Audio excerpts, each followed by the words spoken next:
Hi friends, welcome to my channel के Jindotia Aryan practitioner. आज हम बात करेंगे इनकम टैक्स के नए स्लैब रेट्स की जो बजट 2023 में आए हैं और एप्लीकेबल होंगे फाइनेंशियल ईयर 2023 टू 24। तो इस वीडियो में अंत तक बने रहिए। हम जानेंगे स्लैब्स क्या हैं, टैक्स क्या कंप्यूट होगा, कौन सी डिडक्शन हमें अलो हैं, कौन सी डिडक्शन हम नहीं ले पाएंगे। तो इसमें हम नए और पुराने दोनों रेजिम की बात करेंगे। आइए चलते हैं स्क्रीन पर। तो इस बार आपको न्यू स्लैब रेट जो है वो डिफॉल्ट ऑप्शन में मिलेगा। इसका सीधा मतलब है कि सरकार खुद चाह रही है कि हर कोई नए स्लैब रेट में जाए। और आपको तो पता ही है पुराना स्लैब रेट्स ये रहा, जिसमें हमारी 2.5 लाख तक की इनकम जो थी वो एग्जाम थी, उस पर नील टैक्स जो था वो रहता था। 2.5 लाख से 5 लाख के ऊपर 5%, फिर 5 से 7.5 के बीच में 10%, और इस तरह से आगे। तो यहाँ पे जो स्लैब्स के गैप थे वो 2.5 लाख के थे, और यहाँ पर हम सारी डिडक्शन जो है वो ले सकते हैं।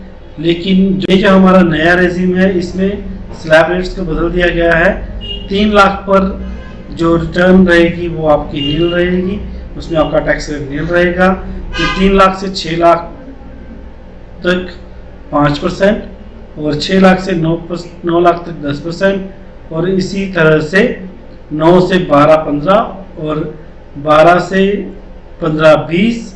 अब यहाँ पर जो 25% वाला स्लैब था ना वो खत्म हो गया, और 15 लाख पे 30% जैसा कि पुराने में भी है।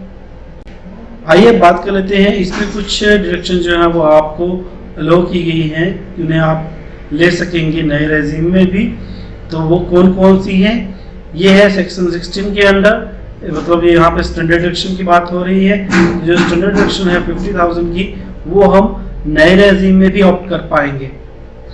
और ठीक वैसे ही जो फैमिली पेंशन है उसके ऊपर भी जो डिडक्शन बनती थी हमारी, उसे हम ले पाएंगे, उसे एंटरटेन कर पाएंगे। और एक नई डिडक्शन अग्निवीर कॉर्पस फंड के नाम से under subsection 2 section of ATCC act जो है वो दी गई है। तो ये सारी डिडक्शन हम यहाँ पर नए रेजिम में भी ले पाएंगे। अब बात करते हैं ओल्ड स्लैब रेट्स की। तो जो टैक्स के रेट हैं वो फाइनेंशियल ईयर 23-24 में भी वैसे ही रहने वाले हैं। इंडिविजुअल के लिए 2.5 लाख पर नील, 2.5 लाख से 5 लाख के बीच 5%, 5 लाख से 10 लाख के बीच 20%, और 10 लाख से ऊपर 30%। तो सीनियर सिटीजन के केस में ये 3 लाख, 3 से 5.5 लाख, 5 से 10 लाख, और फिर 10 लाख। और सुपर सीनियर सिटीजन जिनकी आयु 80 साल से ऊपर है उनके लिए 5 लाख। जब भी टैक्स कैलकुलेट करेंगे उस पे health and education cess at the rate of 4% calculate कर लेंगे, और साथ ही के साथ जो भी टैक्स आपका आएगा उसको मल्टीपल्स ऑफ 10 में राउंड ऑफ कर लेंगे। ठीक है, जैसे फॉर एग्जांपल अगर मान लीजिए आपका टैक्स जो है वो 4,067 रुपये है, तो आप 4,070 रुपये जो है वो भर देंगे। इस तरह से उसे राउंड ऑफ किया जाएगा। ठीक है, अब हम आगे बढ़ते हैं। अब आप सोच रहे होंगे कि मैं इतनी देर से बात कर रहा हूँ 2.5 लाख और 3 लाख की, जबकि सब बात कर रहे हैं 5 लाख और 7 लाख की। तो मैं आपका ध्यान खींचना चाहूँगा रिबेट अंडर सेक्शन 87A। तो अंडर सेक्शन 87A जो रिबेट है ये अवेलेबल होती है रेजिडेंट इंडिविजुअल के लिए। केवल रेजिडेंट इंडिविजुअल ही इसे ले पाएंगे, नॉन रेजिडेंटल नहीं ले पाएंगे, HUF नहीं ले पाएगी, और जो long term capital gain under section 112A आएगा उनको भी इसका बेनिफिट नहीं मिलेगा। जबकि लॉन्ग टर्म कैपिटल गेन या short term capital gain under section 111A जो भी होगा, लाइक लॉटरी वगैरह, तो उसमें आपको ये जो 87A की रिबेट्स है वो एंटरटेन होगी की जाएंगी। अब ये किस तरह से है, पुराने रेजिम में ये जो थी वो 5 लाख की इनकम तक, अगर आपकी इनकम 5 लाख तक थी तो आपको 12,500 की रिबेट जो थी वो मिल रही थी, जिसकी वजह से 5 लाख के ऊपर आपका टैक्स जो था वो नील था।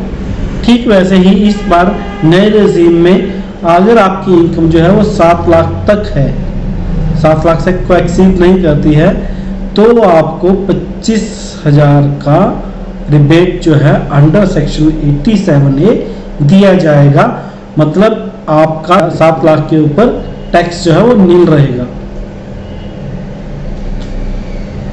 अभी कंपैरिजन कर लेते हैं दोनों के बीच में कि अगर हम नए रेजिम में जाते हैं तो टैक्स क्या होगा, पुराने रेजिम में जाते हैं तो टैक्स क्या होगा, और हमें बेनिफिट कितना होगा नए रेजिम को ऑप्ट करके।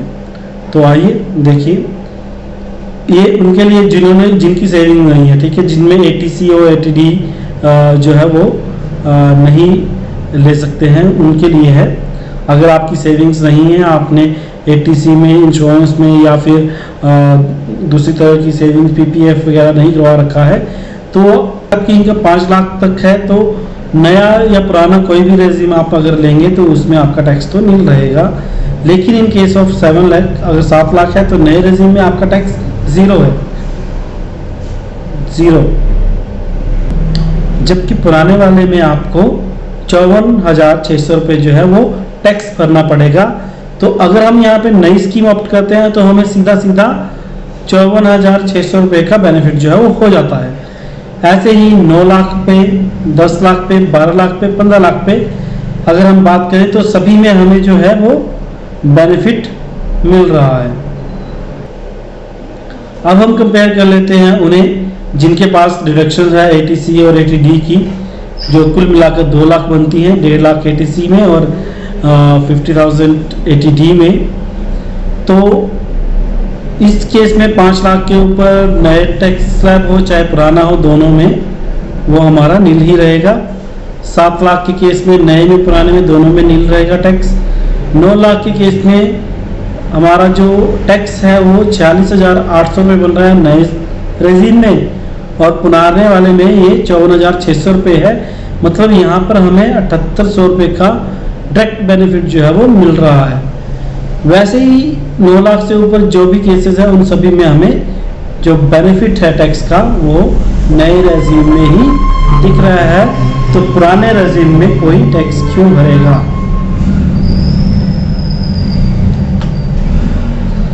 ये कुछ ब्रेक इवन पॉइंट्स हैं जहां पर आपकी इनकम टैक्स जो है वो चाहे वो पुराना रेजिम हो या नया रेजिम हो, दोनों में सेम है।